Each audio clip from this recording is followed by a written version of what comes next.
हरा पुदीना ले लो, हरा पुदीना, ताजा ताजा हरा पुदीना ले लो। मोहन अपने ठेले पर खड़े होकर लगातार आवाज लगाए जा रहा था कि तभी उसके पास एक औरत सुनीता आती है। अरे भैया, मुझे भी 10 रुपए का पुदीना दे दो। जी बहन जी, अभी लो। मोहन ने हरा पुदीना उस औरत को दे दिया। ये क्या भैया, 10 रुपए में इतना सा पुदीना? क्या करें बहन जी, महंगाई बहुत है। अब इतनी भी महंगाई नहीं है। ये क्यों नहीं कहते कि तुम मनमानी कीमत लेकर ग्राहकों को ठग रहे हो? नहीं नहीं, आप गलत समझ रही हैं बहन जी। बल्कि मुझे खुद ये हरा पुदीना बड़ा महंगा पड़ा है, क्योंकि इस पूरे गांव में केवल जमींदार ही है जो हरे पुदीने की सप्लाई करता है। नहीं नहीं, मुझे नहीं चाहिए तुम्हारा ये इतना सा पुदीना। इसे रखो अपने पास और मेरे 10 रुपए मुझे लौटा दो। ये कहकर वो औरत दूसरे आदमी की दुकान पर चली गई। भैया, जरा देना 10 का पुदीना। ये देखो, उस दुकानदार ने मुझे कितना सारा पुदीना दे दिया। अब तो मैं क्या, बल्कि कोई भी गांव का आदमी तुमसे हरा पुदीना नहीं खरीदेगा। तुमने तो लूट मचा रखी है। ये कहकर सुनीता वहां से चली गई। शाम को मोहन दुखी होकर घर लौटता है और सारी बात बताता है। मेरी समझ में नहीं आ रहा रमा कि दुकानदार इतने सस्ते में ढेर सारा पुदीना लोगों को कैसे दे देता है। इससे मेरी दुकानदारी पर बहुत असर पड़ रहा है। मैं तो आपसे कब से कह रही हूँ कि वो जमींदार आपको महंगा पुदीना बेचता है और उन दुकानदारों को सस्ता पुदीना बेचता है। जरा सोचिए, कुछ समय पहले हमारे गांव में कितने ठेले थे पुदीने के, लेकिन धीरे धीरे वो सब ठेले बंद हो गए। अब जब आप भी ठेले पर पुदीना बेचना बंद कर दोगे ना, तो फिर वो दुकानदार अपने मनमाने तरीके से बेचेंगे पुदीना। तुम ठीक कहती हो, मैं कल ही जाकर जमींदार से बात करता हूँ। अगले दिन मोहन जमींदार के पास चला जाता है। जमींदार साहब, आप जो भी दुकानदारों को हरा पुदीना बेचते हो ना, वो सभी ग्राहकों को कम दाम में पुदीना बेचते हैं। इसका मतलब तो साफ है कि आप उन दुकानदारों को कम दाम में और मुझे महंगे दाम में बेचते हैं। हाँ, बिल्कुल सही कहा तुमने। और मैं उन्हें कम दाम में इसीलिए बेचता हूँ क्योंकि वो मुझसे नकद में पुदीना खरीदते हैं और बड़े पैमाने पर इसका कारोबार करते हैं, और तू ठेला लगाकर उनकी दुकानदारी खराब करता है। इसका मतलब आप छोटे दुकानदारों को साफ करके बड़े दुकानदारों को बढ़ावा दे रहे हैं। तुझ 2 कौड़ी के आदमी की इतनी हिम्मत कि मेरा धंधा खराब करे। चल निकल यहाँ से, आज से तुझे पुदीना देना बंद। फिर जमींदार ने मोहन को धक्के मारकर अपनी हवेली से बाहर कर दिया। अब मोहन ने पुदीने का ठेला लगाना बंद कर दिया और अब वही हुआ जिसका डर था। दुकानदारों ने अपनी मनमानी शुरू कर दी। अब वो ग्राहकों को 10 रुपए में ना के बराबर पुदीना देने लगे। मोहन ये सब देखता है तो उसे बहुत बुरा लगता है। अब वो अपने लिए नए काम की तलाश करने लगा, लेकिन उसे कहीं काम नहीं मिल रहा था। फिर एक रोज गांव के रामदीन काका उनके घर आए। जमींदार ने तेरे साथ अच्छा नहीं किया। ठीक कहा आपने काका, और अब मैं क्या काम करूं, कुछ काम ही नहीं मिल रहा। वैसे रामदीन काका, सुना है आप भी अपने समय पर खूब पुदीना उगाते थे। हाँ, इतना ही नहीं, मैं तो मुफ्त में लोगों को बांटता भी था। हाँ, लेकिन अब जमाना बदल गया है ना काका। जमाना भले ही बदल गया हो मोहन, लेकिन सच तो ये है कि जादुई पुदीने का गांव आज भी है। क्या मतलब काका? मोहन, गांव के सभी लोग सोचते हैं कि मैं पुदीने की खेती अपने पास के गांव वाले खेत में करता था और वहीं से इतना पुदीना लाकर उन्हें मुफ्त में देता था। लेकिन सच तो ये है कि मेरा तो दूसरे गांव में कोई खेत था ही नहीं, और ना ही मैंने कभी पुदीने की खेती की है। बल्कि एक ऐसा गांव है जहां हर तरफ जादुई पुदीना लगा हुआ है, और उस जादुई पुदीने के गांव का द्वार कहाँ खुलता है ये सिर्फ मैं जानता हूँ, और मैं चाहता हूँ कि तुम उस जादुई पुदीने के गांव में जाओ। काका, आप कोई मजाक तो नहीं कर रहे हैं ना? नहीं रे, मेरी कोई औलाद नहीं है, और आज जो हालात तुम्हारे हैं कभी वो मेरे भी हुआ करते थे, और उन्हीं हालातों से तंग आकर मैं हमारे गांव से दूर एक तालाब है जिसे लोग भूत प्रेत का गांव कहते हैं, मैं उसमें कूद गया और फिर मैं उस जादुई पुदीने के गांव में पहुंच गया। मेरी बात मानो, तुम भी वहां जाओ और जादू देखो। मोहन ने उनकी बात मान ली और वो उस तालाब में गया और उसमें जाकर कूद गया। रमा उस तालाब के बाहर खड़ी प्रभु का नाम जपती रही। उस तालाब के अंदर पहुंचते ही मोहन एक अलग ही पुदीने की दुनिया वाले गांव में पहुंच गया। वहां पहुंचकर तो मोहन चौंक ही गया।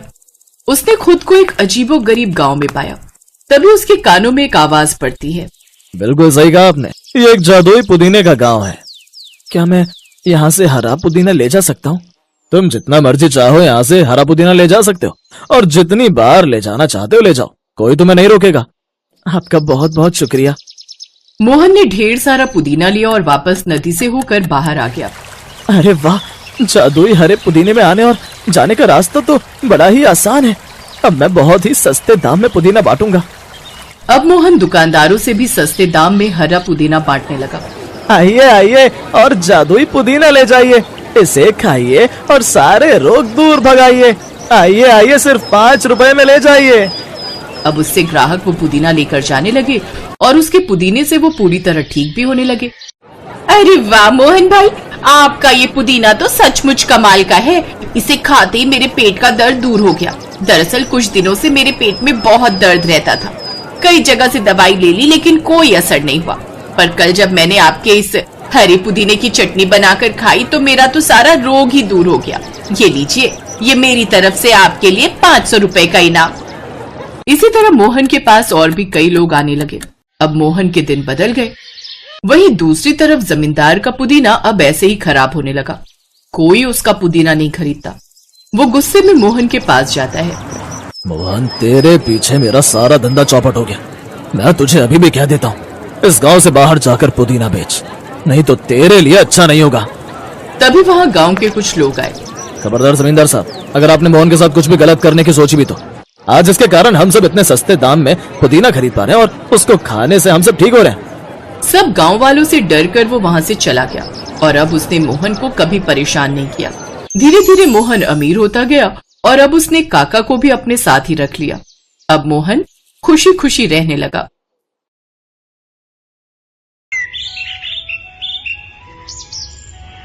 बेलापुर गांव में बलदेव अपनी पत्नी बेटी और निधि के साथ रहा करता था। निधि पढ़ी लिखी लड़की थी जो कि अब जवान हो चुकी थी।